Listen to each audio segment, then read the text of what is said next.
Assalamualaikum warahmatullahi wabarakatuh. Salam sejahtera untuk kita semua. Yang saya hormati Ibu Ngatoyatu Rahmani, MNS, selaku dosen pengampu pada ISS 2 Teori Perubahan.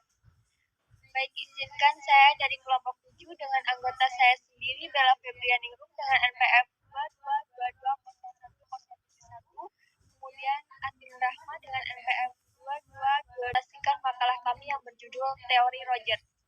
Harapannya adalah akhir presentasi ini, teman-teman semua dapat memahami bagaimana teori Rogers. Terkait hal tersebut, ada 5 poin penting akan kami sampaikan. Poin pertama adalah biografi Rogers. Kemudian poin yang kedua adalah tahapan teori Rogers. Selanjutnya poin yang ketiga adalah asumsi dasar teori Rogers. Dan poin keempat adalah konsep pribadi Rogers. Kemudian poin yang kelima adalah 3 teori personality. Baik, sekarang saya akan mulai pembahasannya dari poin yang pertama, yaitu biografi Rogers.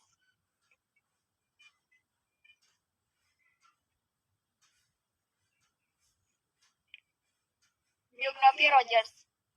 Rogers mempunyai nama lengkap yaitu Carl Ramson Rogers. Beliau lahir pada tanggal 8 Januari 1902 di Oak Park, Illinois, pinggiran kota Chicago. Ayahnya bernama Walter A. Rogers, yang merupakan insinyur teknik sipil yang sukses, dan ibunya bernama Julia M. Chosing, merupakan seorang ibu rumah tangga pemeluk agama Kristen yang taat. Beliau lulus dengan gelar master di bidang pendidikan dari Fakultas Pengajaran Universitas Columbia pada tahun 1928. Rogers merupakan tokoh tersohor di dunia psikolog yang terkenal dengan pendekatan terapi klinis yang berpusat pada klien atau client center. Pada tahun 1931, Rogers bekerja di Child Study Department of the Society for the Prevention of Cruelty to Children, atau bagian di studi dengan anak pada Penghimpunan Pencegahan Kekerasan Terhadap Anak di Rochester, New York. Beliau juga menjabat sebagai Direktur Society for the Prevention of Cruelty to Children pada tahun 1939 di Rochester, New York. Next.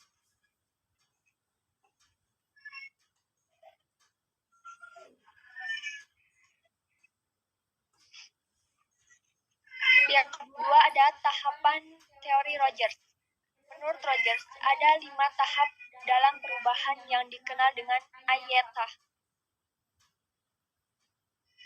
yaitu awareness, interest, evaluation, trial, dan adoption. Awareness atau kesadaran, yaitu perlu adanya kesadaran untuk berubah. Yang kedua, interest atau keinginan, yaitu adanya minat atau keinginan akan memotivasi seseorang untuk berubah.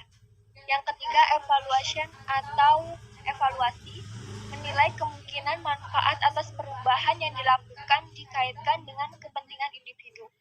Dan yang keempat ada trial, yaitu melakukan perubahan. Dan kelima adalah adoption, mempertahankan perubahan karena manfaat yang dirasakan. Next.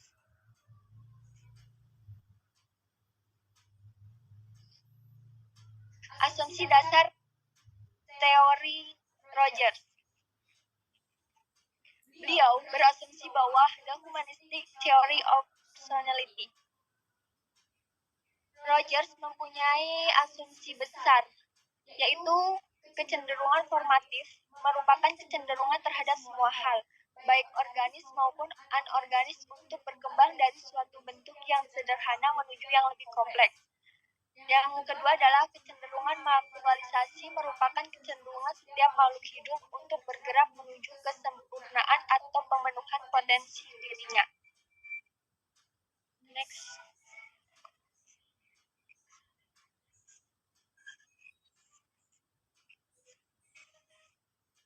yang konsep pribadi Rogers, yaitu yang pertama meningkatkan keterbukaan terhadap pengalaman. Ini adalah sebuah proses meningkatnya keterbukaan seseorang terhadap pengalaman, tidak menutup diri dan tidak memiliki subsumption, sebuah mekanisme diri yang mencegahnya dari pengalaman apapun yang mengancam dirinya. Yang kedua, ada kecenderungan terhadap hidup yang eksistensial, yaitu seseorang yang memiliki kecenderungan terhadap hidup yang eksistensial akan menerima setiap momen yang ia alami sepenuhnya, bukan membelokkan, menginterpretasikan, atau memutarbalikkan momen tersebut agar sesuai dengan gambaran dirinya. Yang ketiga, ada meningkatkan kepercayaan pada organisme. Yang dimaksud dengan meningkatnya kepercayaan pada organisme adalah bahwa pada tahap ini seseorang akan mempercayai penilaian mereka sendiri, mempunyai keputusan yang mereka ambil, dan tindakan yang mereka pilih saat menghadapi suatu masalah. Yang keempat, kebebasan memilih, yaitu ia percaya bahwa ia memiliki peranan dalam menentukan perilakunya dan bertanggung jawab atas pilihan yang diambil. Yang kelima adalah kreativitas, yaitu seorang yang kreatif bertindak dengan bebas dan menciptakan hidup, ide, dan rencana yang konstruktif, serta dapat mewujudkan kebutuhan dan potensinya secara kreatif dan dengan cara yang memuaskan. Yang keenam adalah konstruktif dan terpercaya. Menurut Rogers, sifat dasar manusia saat ia berfungsi dengan bebas adalah konstruktif dan terpercaya. Dan ketujuh yaitu kehidupan yang kaya warna. Rogers menggambarkan kehidupan seseorang yang berfungsi sepenuhnya sebagai kehidupan kaya warna dan menarik, dan menyarankan untuk bisa mengalami suka dan duka, jatuh cinta dan patah hati, kekuatan ataupun keberanian. Seperti yang Rogers tuliskan, itu the process of the good life is not. I am convinced a life for the faint heart. Next.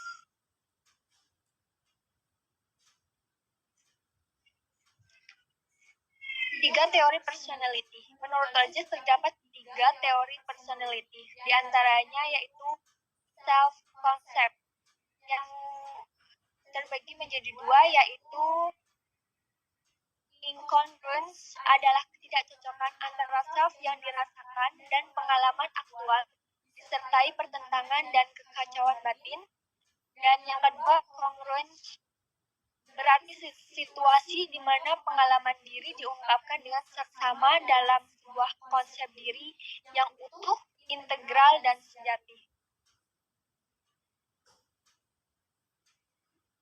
Yang kedua adalah self-aware, ketiga ideal self dan real self. Next.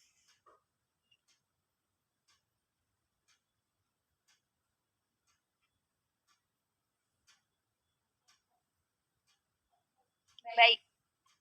Sebelum mengakhiri presentasi ini, mari kita ambil kesimpulannya, yaitu Rogers pada tahun 1962 mengembangkan teori dari Lewin pada tahun 1951 tentang 3 tahap perubahan dengan menekankan pada latar belakang individu yang terlibat dalam perubahan dan lingkungan di mana perubahan tersebut dilaksanakan. Rogers menjelaskan 5 tahap dalam perubahan, yaitu kesadaran, keinginan, evaluasi, mencoba, dan penerimaan atau dikenal dengan ayeta, yaitu awareness, evaluation, trial, dan adoption. Beliau berasumsi bahwa Recording stopped.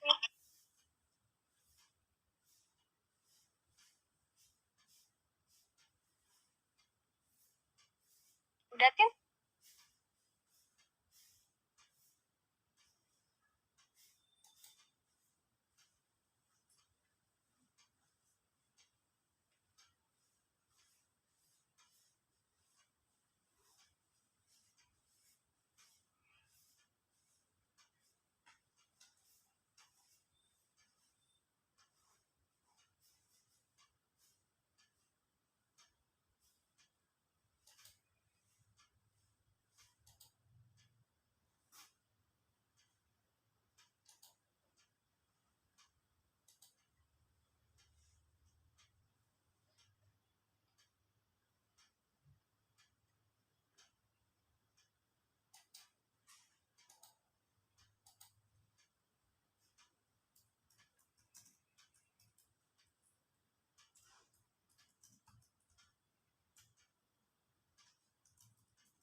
Ih, waktunya habis.